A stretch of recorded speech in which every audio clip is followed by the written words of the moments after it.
सोनू जी दिल्ली से। श्री हरिवंश महाराज।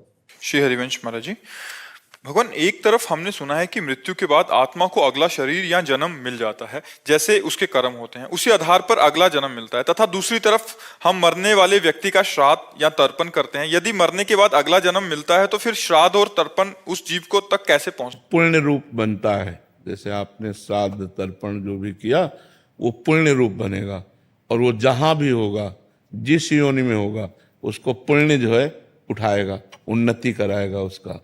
जैसे वो गली का कुत्ता है तो घर का कुत्ता बन जाएगा, वो गाड़ी में घूमेगा, वो अच्छी सी व्यवस्था पा जाएगा, क्योंकि आपने इधर से पुण्य दिए, वो पुण्य उसको उठा करके ऊपर करेंगे।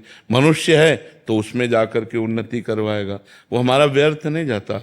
वो जिस आत्मा के लिए हमने संकल्प किया वो आत्मा जिस योनि में होगी वहां जाकर उसे प्राप्त होगा।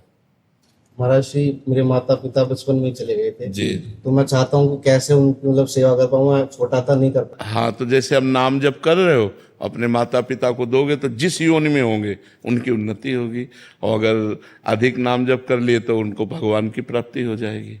हाँ ऐसा। अर्चना जी।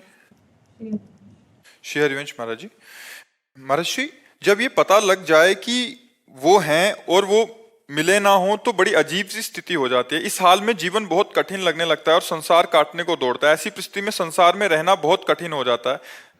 नहीं, कठिन तो नहीं लगता है, क्योंकि संसार नहीं वो हैं।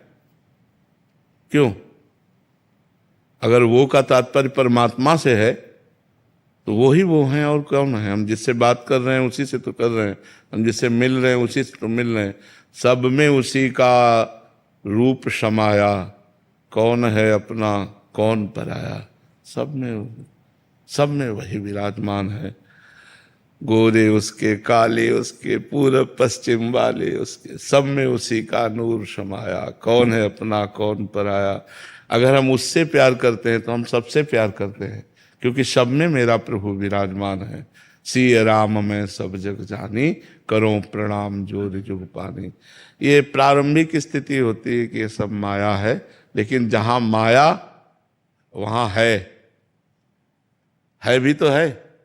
बोले ये माया है तो है परमात्मा है स्वरूप परमात्मा है। तो बोले ये ब्रह्म नहीं है, वहां भी तो है। ये ब्रह्म नहीं है, ये माया है, तो दोनों जगह है ना। वो है जो हमारा प्यारा है, जहां कहा जा रहा है नहीं है वहां भी है, क्योंकि है परमात्मा। जो है स्वरूप है वो परमात्मा है। तो आप देखो, नहीं है तो नहीं तुम्हारी भावना, लेकिन वो है। तो किससे भागूं, कहाँ भागूं?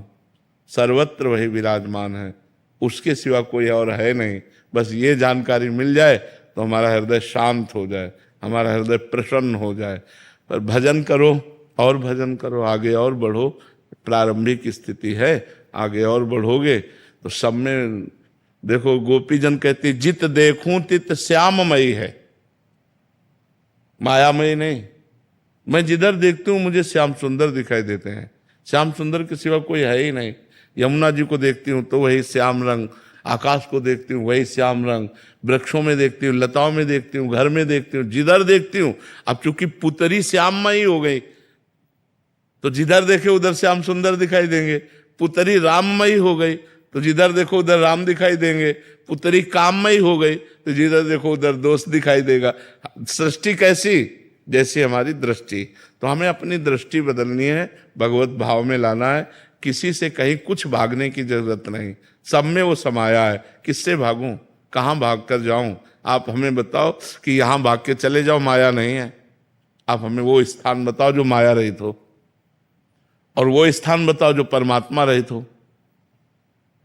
दोनों बातें हमें बताओ। तो दोनों बातें असंभव है। कोई ऐसी जगह नहीं जहां माया ना हो।